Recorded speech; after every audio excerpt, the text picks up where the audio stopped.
Ang kwento natin sa video na ito ay tungkol sa isang mage na bigla na lang nakabalik sa nakaraan habang nilalabanan nila ang isang dragon. Nagngangalan ng mage na ito na si Desir at sa kanyang pagbabalik ay sasamantalahin niya ang pagkakataon na ito para baguhin ang kasaysayan. Nagsimula ang kwento ng nasa kasagsagan pa din sa pakikipaglaban sa Shadow World ang 6 na natitirang mandirigma kung saan isa dito ay si Desir. Ang Shadow World ay ang pinakamalalang kalamidad na kinakaharap ng sangkatauhan. Bawat lugar na nilalamon nito ay napupuno ng maitim na hamog at imposible nang malaman kung ano ang mga nangyayari sa loob nito. Ang sigurado lang ay wala pang nakapasok dito ang nakabalik ng buhay. Sa mga oras na ito ay hinaharap na nila ang final boss ng Shadow World o ang Dragon of Destruction, Bromir Napolitan. Pagka-atake sa kanila ng dragon ay mabilis itong nagamitan ni Desir ng kanyang inverse spell. Muli itong sumubok na umatake pero napigilan pa din ito ni Desir. Katapos ay dito na nagbigay ng hudyat si Desir sa iba na umatake dahil naiselyo niya na ang mga spell ng dragon. Nang ginamit ng dragon ang kanyang buntot ay sinangga ito ni Raphael kaya napuruhan ito ni Donovan. Sinundan ito ng atake ni Zod dahilan para tuluyan na itong mapabagsak ni Azest. Dahil dito ay nawala na din ang maitim na hamog na nakapalibot sa lugar. Ilang oras ang lumipas ay hindi pa din sila naibabalik sa kanilang mundong penanggalingan kaya nagtaka na sila. Pero inisip na lang nila na baka kakailanganin pa ng oras bago sila maibalik. Pinag-usapan na lang muna nila kung paano nila natalo ang dragon. Pinuri nila si Desir dahil ito ang may pinakamalaking ambag kaya natalo nila ang dragon. Kahit si Zod ay namangha sa ipinakitang kapangyarihan ni Desir. Katapos ay napag-usapan naman nila ang kanilang mga susunod na gagawin sakaling makabalik na sila. Sinabi ng iba ang mga balak nilang gawin hanggang sa matanong na ni Raphael si Azest. Pero hindi siya sinagot ni Azest kaya tinanong niya na lang si Desir kung babalik pa ba umano ito ng Hebrian Academy. Dahil dito ay muling naalala ni Desir ang kanyang kaibigan na nasawi kaya sinabi niya na lang muna na pag-iisipan pa niya ito. Bigla namang nagising ang dragon at nakaramdam sila ng matinding magical power na nanggagaling dito. Dito na naalala ni Zod ang kanyang nabasa tungkol sa puso ng dragon na hindi lang umano nagpapump ng dugo kundi nag-iimbak din ito ng maraming mana. Sa pagkasawi ng dragon ay titigil ang dugo nito at ang mana naman na wala nang mapupuntahan ay siguradong sasabog. Hindi ito kaagad naisip ni Zod dahil ngayon lang umano nangyari na natalo ng mga tao ang dragon. Lumikha sila ng barrier para sanggain ang nalalapit na pagsabog pero alam ni Zod na hindi pa din ito sapat. Sinubukan pa itong gamitan ni Desir ng kanyang inverse spell pero hindi ito umubra. Nang sumabog na ito ay muling naisip ni Desir ang kanyang mga kaibigan at nang magising siya ay nasa ibang lugar na siya. Nagtataka siya kung paano siya napunta dito at ilang sandali lang ay nakarinig siya ng palakpakan. Nang tumungo siya kung saan nanggagaling ang palakpakan ay nakita niya dito si Professor Brigitte. Nasa Hebrian Academy pala siya at andito din ang ibang mga estudyante na gustong mag-enroll dito. Pero ayon kay Professor Brigitte ay may test muna silang gagawin bago sila makapag-enroll sa academy. Ito ay ang pag-clear ng Shadow World pero isang artificial Shadow World lang ito na nilikha para sa test. May itatalaga din sa kanilang mga seniors na gagabay sa kanila. Matapos marinig ni Desir mula kay Professor Brigitte ang kasalukuyang taon ay dito niya na napagtanto na nasa nakaraan pala siya. Bigla siyang pinanghinaan ng loob at nalungkot ng sobra dahil pakiramdam niya ay parang walang saysay ang pakikipaglaban nila. Makalipas ang ilang oras at habang pinagmamasdan niya ang eskwelahan ay lumapit sa kanya si Ladoria na isang second year student at siyang magiging mentor niya. Dahil dito ay muli din niyang naalala ang mga impormasyon na nalalaman niya tungkol kay Ladoria. Nang malaman ni Ladoria na isa lang siyang commoner ay nabahala ito dahil kahit umano makapasa siya ay siguradong sa beta class lang siya mapupunta. Hindi na siya nagtaka pa dito dahil alam niya na tanging mga noble lang ang napupunta sa alpha class kahit pa may potensyal ang isang commoner. Pagkapasok nila sa gusali na paggaganapan ng test ay nagtaka si Ladoria na hindi man lang nagulat si Desir. Nagdahilan na lang si Desir na dahil siguro parang may nakita na siya nakapareho dito. Habang papunta na sila sa silid na paggaganapan ng test ay tinawag si Ladoria ng isa ding second year student na si Elheim. Naalala ni Desir na ito ang kinamumuhian ni Ladoria na isa namang water magic user. Nang malaman ni Elheim na isa lang commoner si Desir ay natawa ito at mas lalo lang inasar si Ladoria. Bago ito umalis ay pinayuhan pa nito si Desir na hindi na tumuloy sa test dahil sa beta lang din naman umano ang kanyang bagsak kahit pa makapasa siya. Sa sobrang inis ni Ladoria ay inobliga niya na si Desir na dapat ay makapasa ito sa test. Nang makapasok na si Desir sa silid na paggaganapan ng test ay kaagad siyang nagtingin-tingin sa paligid sa pagbabaka sakali na makikita niya muli dito ang kanyang kaibigan. Bigla na lang may tumawag sa kanya na isang babae at pagkalingon niya ay ito pala si Romantika na siyang hinahanap niya. Napansin pala siya nito na parang may hinahanap siya sa paligid. Bagamat hindi niya pa din alam kung bakit nararanasan niya ang mga nangyayari ngayon sa buhay niya ay siguradong gagawin niya ang lahat para baguhin ang mga nangyari at hindi maulit ang mga pinagdaanan nilang trahedya. Nagtaka naman si Romantika na alam niya ang pangalan nito. Kaya nagdahilan na lang siya na nakita niya ang pangalan nito sa screen dahil magkapareho sila ng testing group. Makalipas ang ilang minuto ay muling kinausap si Desir ni Ladoria para ipaalam sa kanya ang test na kanilang gagawin.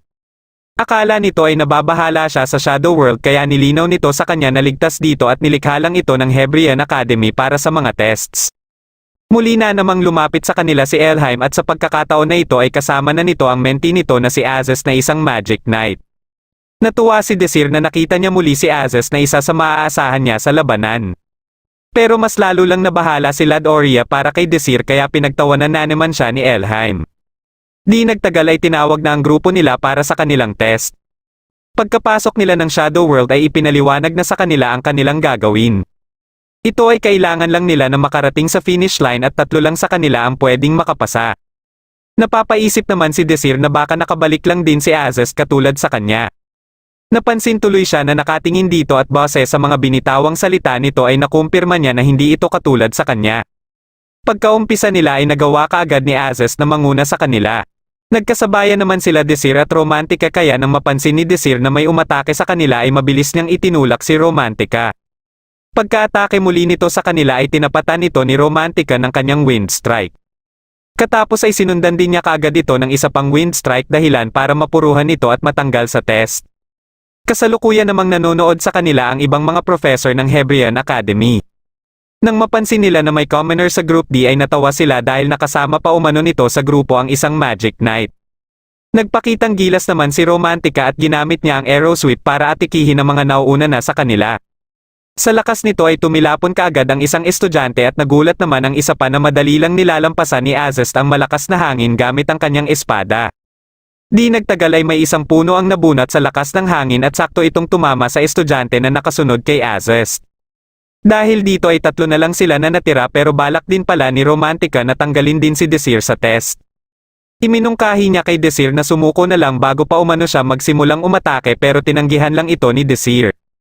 Sa inis niya ay gumamit siya ng maraming wind strike kay Desir. Akala niya ay natalo niya na si Desir ngunit nagulat na lang siya nang marinig ang boses nito. Nagpasya siya na gamitin ang wind venom pero hindi pa din niya ito natamaan. Dito niya na napagtanto na gumagamit si Desir ng inverse spell. Hindi siya makapaniwala dito dahil ang pagkakaalam niya ay kailangan nasa higher circle ang isang tao para makagamit ito ng inverse spell na imposible para kay Desir dahil nasa lower circle lang naman ito. Muli siyang umatake ngunit napigilan pa din ito ni Desir. Bagamat aminado si Desir na isa si Romantika sa pinakamalakas na estudyante ngayong taon ay alam niya na hindi pa sapat ang taglay nitong lakas at siguradong mauulit lang ang mga nangyari. Kaya kailangan niyang manalo dito para ipamukha kay Romantika na mahina pa ito at magkaroon ito ng motibasyon na magpalakas pa. Matapos niyang mapigilan ang mga gagawin sanang atake ni Romantika ay gumamit na siya ng grease at fireball para iwan na ito dito at harapin naman si Azest. Nang mapansin ni Azest na nasa likuran niya na si Desir ay huminto siya para umatake gamit ang kanyang magic arrows of prey. Mabilis namang gumamit si Desir ng inverse spell kaya kaagad na umatake si Azest. Nang makita ni Azes na nailagan lang ito ni Desir ay muli siyang umatake ngunit nakontrol na naman ito ni Desir. Dito na muling ginamit ni Desir ang grease at fireball para malampasan niya si Azes at makalampas na sa finish line. Dahil dito ay nakuha niya ang first place sa kanilang grupo at isa ito sa naiisip niyang paraan para mapuwersa din si Azes na magpalakas pa. Nang matapos na ang isinagawang test ay sinubukan naman ni Professor Bridget na irekomenda si Desir sa Alpha class. Ngunit pagkalabas ng resulta ay nasa beta class pa din si Desir. Nagulat naman si Romantika matapos makita ang resulta. Hindi niya akalain na mapapabilang lang siya sa beta class at katabi pa niya sa upuan si Desir. Napapaisip din siya kung bakit kaya hindi din napunta sa Alpha class si Desir kahit na natalo nito ang isang Magic Knight. Muling inalala ni Desir ang naging usapan nila ni Professor Bridget nang binisita niya ito. Ipinaalam nito ang pagrerekomenda sa kanya sa Alpha class ngunit tinutulan lang ito ng mga professor na mga nobles din. Alam ni Desir na marami pang magagaling sa beta class at gagawin niya ang lahat para gisingin ang mga nakatagong lakas ng mga ito. Pagsapit ng tanghali ay nilapitan si Romantica ng isang estudyante mula sa alpha class na si Donata. Kilala nito si Romantica bilang isang noble na may potensyal din at gusto sana nitong yayain si Romantica na maging miyembro ng Blue Moon Party. Ito ang pinakamalakas na party ng academy na kinabibilangan ng mga top students. Ngunit bilang kapalit ay kailangan umano ni Romantica na makipag-date dito. Dahil dito ay hindi kaagad nakapagdesisyon si Romantica at pag-iisipan pa umano niya muna ang alok nito. Naintindihan naman siya ni Donata at nagbigay na lang ito ng Kemovin bilang patunay ng pagmamahal nito sa kanya. Pagkaalis nito ay bigla namang sumulpot si Desir na ikinagulat ni Romantica. Gusto din ni Desir na yayain si Romantica na sumali sa itatayo niyang party. Ngunit kaagad itong tinanggihan ni Romantica dahil may alok na umano siya mula sa best party. Dahil dito ay napilitan na si Desir na gamitin ang huli niyang alas. Ibinigay niya kay Romantica ang isang papel at pinayuhan din niya ito na kaagad itapon ang papel na ito katapos basahin para na din sa kapakanan niya. Nang binasa ito ni Romantica ay hindi siya makapaniwala na alam ni Desir ang kanyang sekreto. Pumunta naman si Desir sa training center para panoorin dito si Pram. Ito ang isa sa pinakamabilis na swordsman na nakasama niya sa Shadow World. Dumating dito si Romantica para magtanong kay Desir ngunit pinatahimik lang ito ni Desir dahil magsisimula na umano ang duelo ni Pram. Nang makita ni Romantica si Pram ay nabighani ito sa kakyutan ni Pram. Pinili ni Pram ang Great Sword kaya nagtaka si Desir dahil hindi ito ang estilo ni Pram. Kalaban niya dito ang isang noble mula sa alpha class na si Percival. Pagkaumpisa nila ay paulit-ulit na umatake si Pram kaya nabigla si Percival. Pero dahil sa bigat ng espada ni Pram ay hindi niya ito magamit ng maayos dahilan para makakita ng pagkakataon si Percival na makakounter. Bagamat nanalo si Percival ay nainis naman ito sa ginawa ni Pram kaya sinuntok nito si Pram. Mabilis namang nilapitan ni Desir si Pram para tulungan ito. Alam niya na naiinis lang si Percival dahil napagtanto nito na mas malakas pala sa kanya si Pram. Sa galit ni Percival ay inatake niya si Desir pero sinanggalang ito ni Desir. Wala nang nagawa pa si Percival kundi umalis na lang dito. Kaagad namang tumungo sila Desir sa opisina ni Professor Bridget para gamutin ang natamo niyang pinsala. Dito na din sila nagpakilala sa isa't isa at pagkalabas nila ay nangako si Pram na hindi niya umano kakalimutan ang kabutihan na ginawa ni Desir. Pagkaalis nito ay pumunta naman sila Desir at Romantica sa likod ng eskwelahan para pag-usapan ang pakay ni Romantica. Nakasaad pala sa sulat na dati lang din isang commoner ang pamilya nila Romantica bago nila bilhin ang apelidong Nero sa isang poor noble. Ito marahil ang dahilan kaya napabilang pa din siya sa beta class dahil siguradong alam na din ng mga professor na isa lang siyang commoner dati. Kaya hindi niya pwedeng tanggapin ang alok sa Blue Moon Party dahil para sa mga noble lang ito. Sa isip-isip naman ni Romantica ay proprotektahan siya ni Donata ngunit muling ipinaalala sa kanya ni Desir kung ano ang tingin ni Donata sa mga commoner. Nang mabanggit ni Desir na aalokin din niya si Pram ay napilitan na lang si Romantica na sumali sa party ni Desir. Pero binalaan niya din si Desir na aalamin din niya ang sekreto nito. Isang gabi ay muling napanaginipan ni Pram ang araw nung ipakita sa kanya ng kanyang ina ang regalo umano ng kanyang ama. Ngunit nang hinawakan niya ito ay unti-unti itong naglaho dahilan para magising siya bigla. Kinabukasan ay pinuntahan nila si Professor Bridget para ipaalam dito ang plano ni Desir na bumuo ng party. Nang matanong si Desir ni Professor Bridget kung bakit niya gustong bumuo ng party ay sinabi niya na plano niyang ma-promote papuntang alpha class sa pamamagitan ng rankang tournament.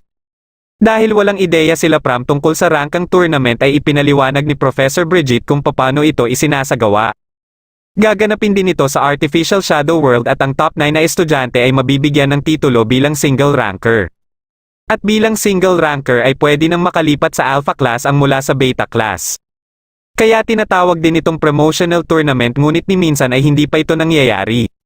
Kahit alam ni Desir kung gaano ito kaimposible ay sigurado pa din siya dito. Gusto niyang ipamukha sa ibang mga professor na mali ang paniniwala ng mga ito na lahat ng mga nasa beta class ay puro mahihina at walang talento. Suportado naman ni Professor Bridget ang plano ni Desir dahil maging siya ay gusto na ding baguhin ang kasalukuyang sistema ng academy. Matapos maaprubahan ni Professor Bridget ang kanilang application ay tumungo na sila sa silid na ibinigay ni Professor Bridget para maging opisina at training room nila. Ngunit madami pa pala ang dapat nilang ayusin dito kaya nagtulong-tulong muna sila para maglinis dito. Nang maayos na ang lahat ay nagsimula na sila sa kanilang pagsasanay. Unang sinanay ni Desir si Romantica para mas makontrol pa nito ang mga binibitawang atake nito. Para naman kay Pram ay sinabihan lang ito ni Desir na wala na umano siyang maituturo pa dito. Alam niya na sapat na ang kakayahan ni Pram para manalo sa rankang tournament. Sa halip ay tinanong niya ito kung bakit Great Sword ang ginamit nito sa duelo imbis na mas magaan na espada katulad ng rapier. Para masagot ni Pram ng maayos ang tanong ni Desir ay isinama niya ito sa kanyang silid. Pagkadating nila sa kanyang silid ay dito niya na naikwento ang tungkol sa kanyang mga magulang.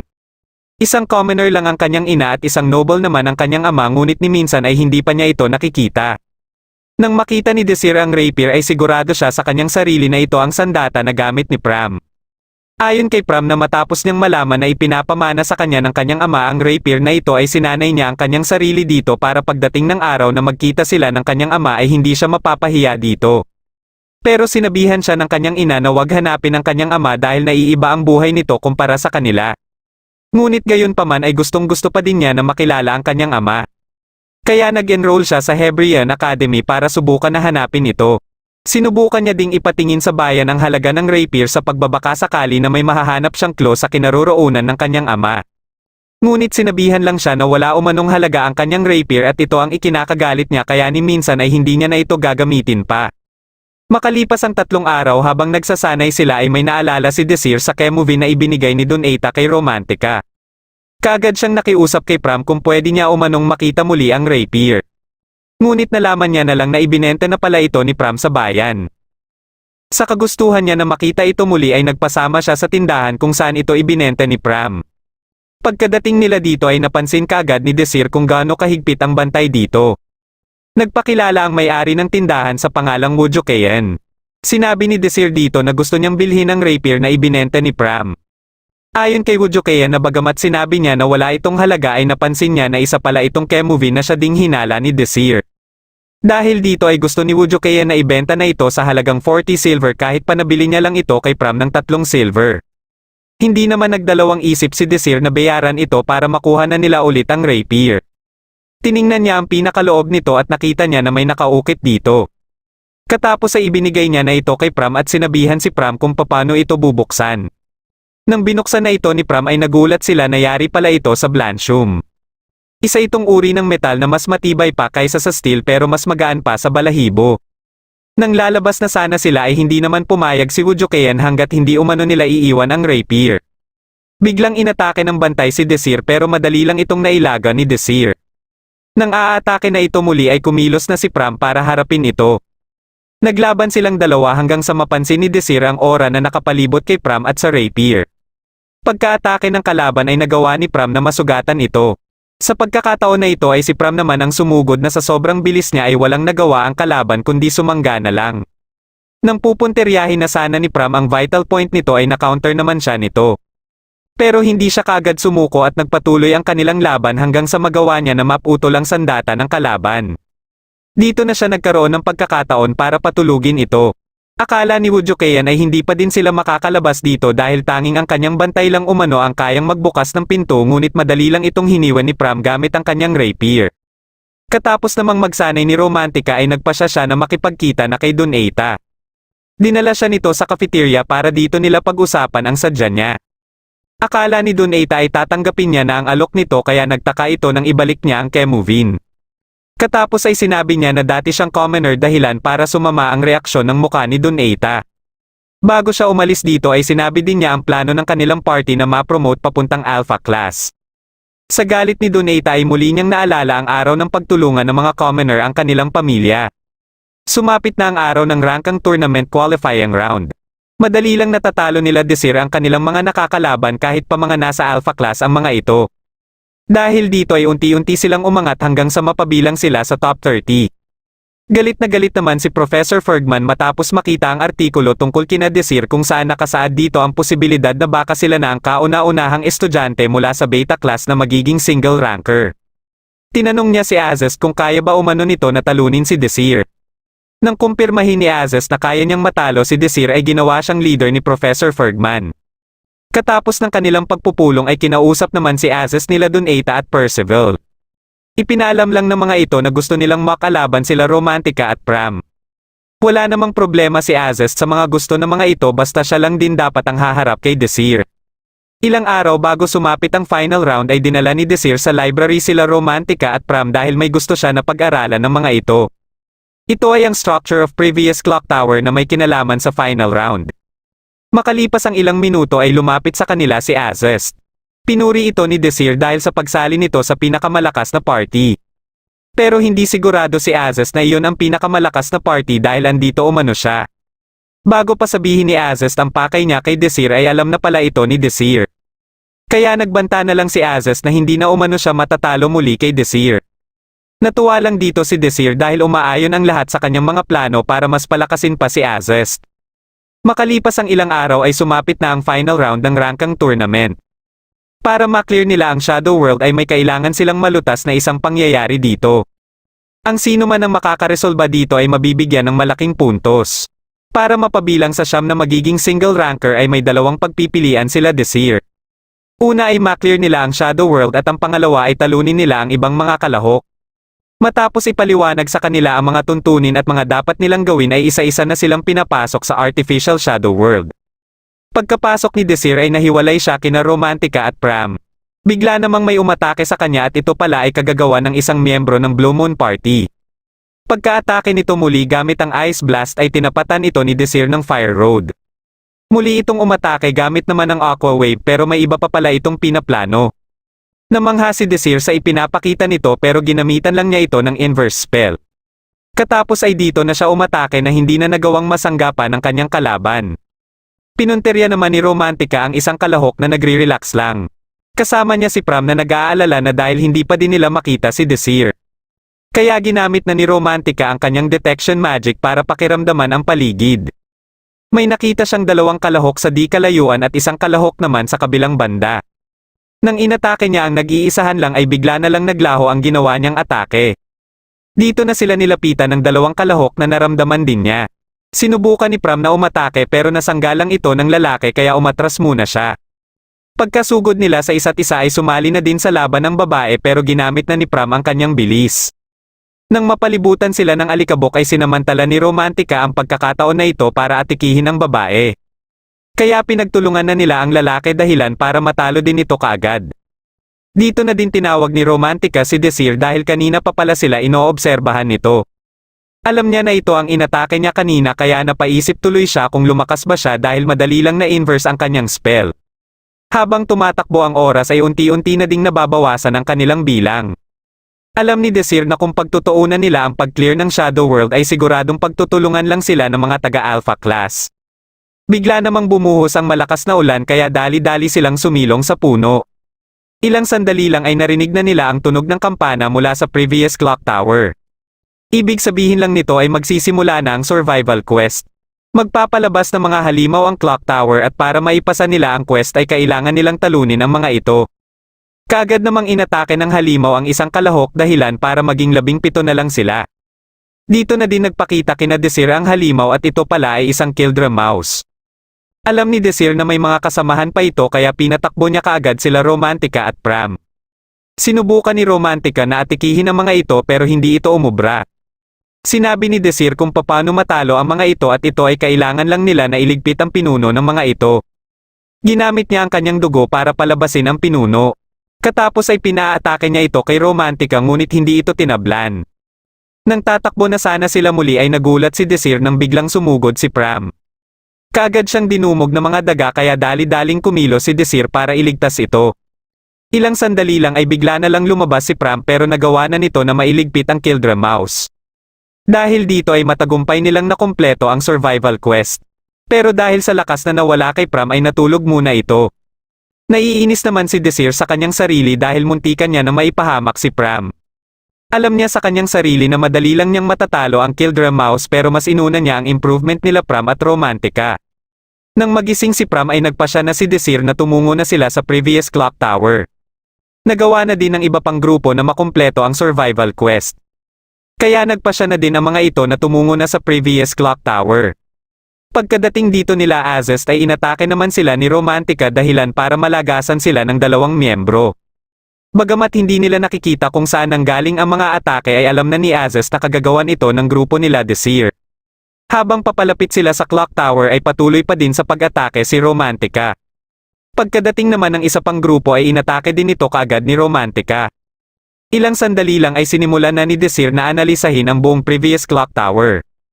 Pagkapasok nila Azest ay nagulat sila na andito din pala ang ibang party. Akala ng mga ito ay sila Azest ang umatake sa kanila kanina. Dito na napagtanto ni Azest kung ano ang pinaplano ni Desir.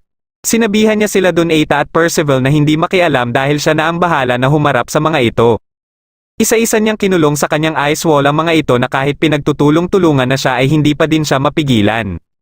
Habang sila Desir naman ay pinakikinggan lang ang nagaganap na labanan sa baba. Nang matapos na ang labanan ay nasabi ni Desir na hindi gumana ang kanyang plano. Ito ay dahil walang anunsyo na may natanggal na kalahok. Ilang sandali lang ay dumating na sa kinaroroonan nila ang grupo nila Azest. Dinala ni Azest si Desir sa taas para dito sila maglaban habang sila Romantica at Pram naman ay naiwan para harapin sila Donata at Percival. Bago pa makalapit si Azest kay Desir ay ginamit ni Desir ang Stone Break para atikihin si Azest. Ipinakita naman ni Pram kay Percival ang kanyang bilis kaya nagugulat na lang ito dahil ibang-iba na si Pram kumpara nung magduelo sila. Napapaisip na ito na humingi ng tulong kay Donata pero abala na si Donata sa pakikipaglaban kay Romantica. Dahil sa maraming mana ang nawala kanina kay Romantica ay nahihirapan na siya na makipaglaban. Sinira ni Desir ang ice wall ni Azest kaya nawala sa paningin ni Donata si Romantica. Dito na sinamantala ni Romantica ang pagkakataon para atikihin si Donata. Dahil dito ay napilitan na si Donata na gamitin ang artifact para matanggal ang usok. Katapos ay dali-dali niyang inatake si Romantica ng paulit-ulit pero buti na lang ay nailagan itong lahat ni Romantica. Umatake ito gamit ang blast na hindi na nagawang mailagan ni Romantica. Mabilis na lumapit si Pram kay Romantica at sinabihan naman ni Donata si Percival na hindi na makialam dahil siya na umano ang tatapos sa mga commoners. Kinulong niya muna si Pram para makaatake kay Romantica pero nagawa ni Pram na makalabas dito. Sa isip-isip ni Romantica ay magpapabagal lang siya kay Pram kaya balak niya sana na makipag one-on-one lang kay Donata dahil siya naman ang pakay talaga nito. Pero alam pala ni Pram ang kanyang iniisip dahilan para tumanggi ito sa gusto niyang mangyari. Patuloy pa din sa pag-atake si Azest kay Desir pero ginagamitan lang ito ni Desir ng kanyang inverse spell. Matapos gamitin ni Azest ang kanyang Winter Crush ay umatake na din si Desir.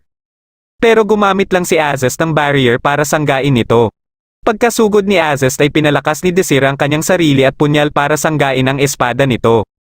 Naiinis na si Azest dahil kahit alam niyang mas malakas siya kay Desir ay hindi niya pa din ito matalo. Dahil dito ay nagpasya na siya na gamitin na ang Frozen Throne.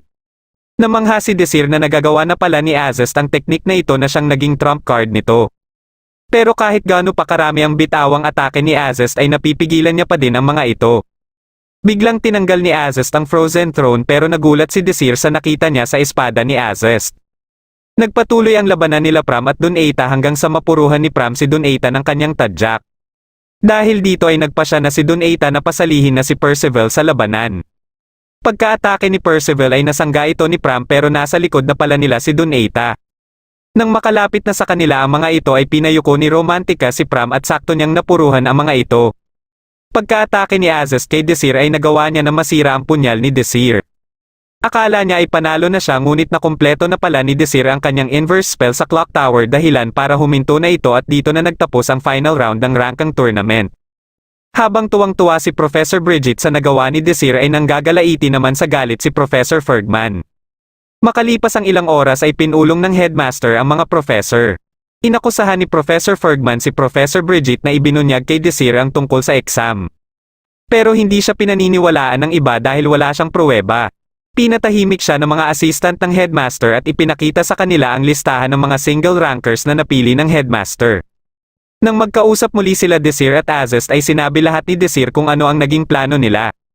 Dahil hindi gumana ang una nilang plano matapos itong mapigilan ni Azest ay dumiretso na sila sa pangalawa nilang plano at ito ay e-clear ang Shadow World. Pero nang sinubukan niya ng analisahin ang previous clock tower ay nagkulang ang oras niya dito. Buti na lang ay si Azest lang ang kumalaban sa kanya kaya nagkaroon pa siya ng oras para matapos ang pag-aanalisa. Dito na napagtanto ni Azest na hindi lang pala nakatuon sa kanya si Desir kundi sa buong sitwasyon. Dahil dito ay tinatanggap niya na ang kanyang pagkatalo kay Desir. Bigla namang dumating dito sila Romantica at Pram para magpalambing kay Desir. Nagpa siya si Azest na umalis na dito pero humingi siya ng pabor kay Desir kung pwede ba umano siyang sumabay tuwing nagsasanay sila. Ayaw pumayag dito ni Romantica pero pumayag naman dito si Desir. Katapos ay tumungo na sila sa opisina ni Professor Bridget para alamin ang resulta. Bago pa man sabihin ni Professor Bridget ang resulta ay nagpalabas muna ito ng special cake mula sa Bestwald Bakery. Katapos ay sinabi na sa kanila ang magandang resulta ng mga single rankers na sila at mapapabilang na sa alpha class. Kaya gamit ang special cake ay ipinagdiwang nila ito. Habang pinagmamasdan ni Professor Bridget si Desir ay muli niyang naalala ang araw nung magpaturo ito sa kanya sa Mahika. Ito yung mga panahon na palagi pa siyang pumupunta sa bahay amp-una na pinanggalingan ni Desir. Pagsapit ng unang araw nila Desir bilang mga estudyante na ng alpha class ay sinilip muna nila Romantica at Pram ang magiging silid nila. Ilang sandali lang ay dumating din dito si Desir at sinundo sila para sa kanilang morning training. Katulad ng napagkasundoan nila Desir at Azest ay nakakasama na din nila parati si Azest tuwing nagsasanay sila. Dahil dito ay marami din ang mga natututunan ni Azest hindi lang kay Desir kundi pati na rin kina Romantica at Pram. Pagkasimula ng klase ay napansin ni Professor Prelude na natutulog si Romantica kaya tinawag niya ito para pasagutin sa kanyang tanong. At dahil walang maisagot si Romantica ay binulungan na lang ito ni Desir ng sagot. Nang matapos ang kanilang klase ay nilapitan nila Desir si Professor Prelude dahil may gusto silang hingin na pabor dito. Dinala sila sa opisina nito para dito pag-usapan ang pabor na gusto nilang hingin. Ibinigay ni Desir ang isang request form sa protection detail para sa Magical Towers Early Branch. Nakiusap si Desir na kung pwede ay ang party nila ang ilagay para sa request na ito. Hindi pumayag dito si Professor Prelude dahil unang-una ay wala umano siyang rason para gawin ito. Ngunit nang mabanggit ni Desir ang alam niya na nakalagay sa Early Branch ang Magical Stone na tinatawag na Tear of Regernel ay nagulat dito si Professor Prelude. Sinabi na din ni Desir na 10 oras umano mula ngayon ay may magtatangkang nakawin ito at ito ay ang grupo na tinatawag na Outers. Napatanong si Professor Prelude kung bakit alam ito ni Desir ngunit hindi na ito sinagot ni Desir dahil wala na umano siyang oras para magpaliwanag pa. Nagawa ni Desir na mapapayag si Professor Prelude kaya 10 oras ang makalipas ay nagpanggap siya bilang isang ordinaryong residente at sinadya na banggain ang pinuno ng Outers na si Kraken na patungo na ng Early Branch. Itinayo siya nito pero nainis pala ito sa kanya dahilan para ihulog nito ang mga tinapay na dala niya. Habang nagkukunwari siya na nanghihinayang sa mga tinapay ay nagpatuloy na si Kraken papunta sa Early Branch. Pagkadating nito sa Early Branch ay nagsuot ito ng maskara at pinaumpisahan na sa kanyang mga alagad ang pag-atake. Kaagad na ipinaalam ng isang bantay ng Magical Tower Headquarters kay Master Zod na may umaatake sa Early Branch. Dahil saktong-sakto ito sa mga sinabi ni Desir ay napatanong na din si Zod kung sino ba talaga si Desir. Hindi naman naging madali sa mga kalaban na pasukin ang Early Branch dahil meron itong barrier. Pero alam ni Kraken na hindi kayang sanggain ng barrier na ito ang dalawang klase ng atake kaya habang may gumagamit ng mga magical attack ay sinasabayan din ito ng physical attack. Di nagtagal ay matagumpay na nilang nasira ang barrier. Pagkapasok nila ay nakaabang naman ang mga bantay ng Magical Tower para harapin sila. Habang nilalabanan ito ng mga alagad ni Kraken ay napansin ni Kraken na may suot na armor ang mga ito. Pero hindi niya na ito inintindi pa at nagpatuloy na sila papasok sa Magical Tower. Gumamit siya ng invisible para madali silang makapasok at hindi na maabala pa ng mga bantay sa loob. Dahil dito ay wala silang kahirap-hirap na nakapasok sa mismong silid kung saan nakalagay ang Tear of Regernel. Kaagad na sinira ng mga alagad ni Kraken ang barrier na nakapalibot dito. Katapos ay ginamit ni Kraken ang Earth Rage para naman sirain ang mismong lalagyan nito. Pero nang kukunin niya na ang Tear of Regernel ay dumating naman dito si Pram. Sinigurado muna ni Kraken na makuha ang Tear of Regernel at katapos ay inutusan niya na ang kanyang mga alagad na iligpit si Pram. Nilabanan ni Pram ang mga ito ngunit nang mapabagsak niya ang isa ay nagsimula namang kumilo si Kraken para atikihin siya. Sinubukan niyang iwasan ang sumunod na atake nito hanggang sa mock corner siya. Dito na muling umatake ang mga alagad ni Kraken ngunit wala silang kaalam-alam na andito din pala si Romantica. Dahil nakatago ito ay mabilis nitong napabagsak ang dalawang alagad ni Kraken. Bagamat hindi kalakasan ang mga binibitawang atake ni Romantica ay napansin ni Kraken ang accuracy nito. Muli siyang napaisip na parang pinaghandaan ang kanilang paglusob ngayong gabi. Nang matanggal na ang pader na nakapalibot kay Pram ay tinuluyan niya na ang dalawang alagad ni Kraken na parehong mage. Habang nilalabanan niya ang natitirang alagad nito ay tumutulong din si Kraken para atikihin siya. Hanggang sa magpasya na si Kraken na isakripisyo na ang natitira niyang alagad pero hindi niya pa din nahuli si Pram. Lumikha siya ng panangga na kahit anong atake dito ni Pram ay hindi ito umuobra. Nang sinubukan ni Romantica na umatake ay dito na siya natunton ni Kraken. Tinanong sila ni Kraken kung sino umano ang nagpadala sa kanila dito at parang alam umano nila na pupunta siya dito. Dahil hindi sumagot si Romantica ay inatake siya ni Kraken at buti na lang ay mabilis na umaksyon si Pram. Sinubukan ni Romantica na makipagpalitan ng atake at katapos ay sinundan ito ng atake ni Pram pero nahawakan lang ni Kraken ang kanyang rapier. Gumamit si Kraken ng Earth Rage para pasabugin ang silid. Dahil dito ay nagawa niya na ding makaalis dito at buti na lang ay hindi napuruhan ng pagsabog sila Pram at Romantica. Habang nasa underground tunnel na si Kraken ay dito na siya sinalubong ni Desir. Nagulat siya dahil ito yung bumangga sa kanya kanina. Dahil nagtataka din siya kung paano nalaman ni Desir ang eksaktong lokasyon niya ay ipinakita ni Desir ang mana na nilagay niya kay Kraken nung tinulungan siya nitong itayo kanina. Dito na din napagtanto ni Kraken na si Desir ang utak kung bakit napaghandaan ng mga bantay ang pagdating nila. Ginamit nito ang Doomfist para atikihin si Desir ngunit ginamitan lang ito ni Desir ng inverse spell. Muli nitong sinubukan na umatake pero mabilis lang din itong napigilan ni Desir. Dahil dito ay nagbanta na lang ito na sisirain ang Tear of Regernel na hindi naman inintindi ni Desir. Nang susubukan na sana nito na i-counter si Desir ay hindi nito akalain na gagamit si Desir ng gravity control. Dito na nagkaroon ng pagkakataon si Desir na mabawi ang Tear of Regernel. Pero ilang sandali lang ay nagpasya na si Kraken na ilabas ang totoo niyang kapangyarihan. Nagbago ang buo niyang anyo at naging isang magical beast. Inatake nito si Desir na hindi na nagawang mailaga ni Desir sa sobrang bilis. Bawat atake na ginagawa nito ay hindi lang mabibilis kundi malalakas din. Sinubukan ni Desir na mag-counter pero nagamitan tuloy siya ng Doomfist. Nagpatuloy ang palitan nila ng kanilang mga atake hanggang sa magpasya na si Kraken na tapusin na si Desir. Lumikha si Desir ng maraming shield pero nasira itong lahat. Akala ni Kraken ay natalo niya na si Desir ngunit nagulat na lang siya na nasira din ang kanyang sandata. Ginamitan pala ito ni Desir ng inverse spell at pati din ang spell na ginamit ni Kraken sa kanyang katawan ay hindi din nakaligtas. Sinubukan pa ni Kraken na umatake kaya dito na ginamit ni Desir ang Tear of Regernel para mas palakasin pa ang kanyang fireball. Dito na tuluyang natalo ni Desir si Kraken at ilang sandali lang ay dumating din dito sila Pram at Romantica. Makalipas ang ilang araw ay binigyan siya ng pabuya sa kanyang ginawa sa pagprotekta ng Tear of Regernel.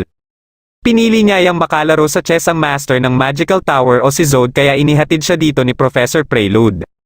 Si Zod ang pinakamalakas na mage na kilala niya at ang tinuturing din niyang malapit na kaibigan. Nang mag-uumpisa na silang maglaro ay hiniling niya ang herbal method. Nagtaka si Zod dahil iilan lang ang may alam paano laruin gamit ang rules na ito.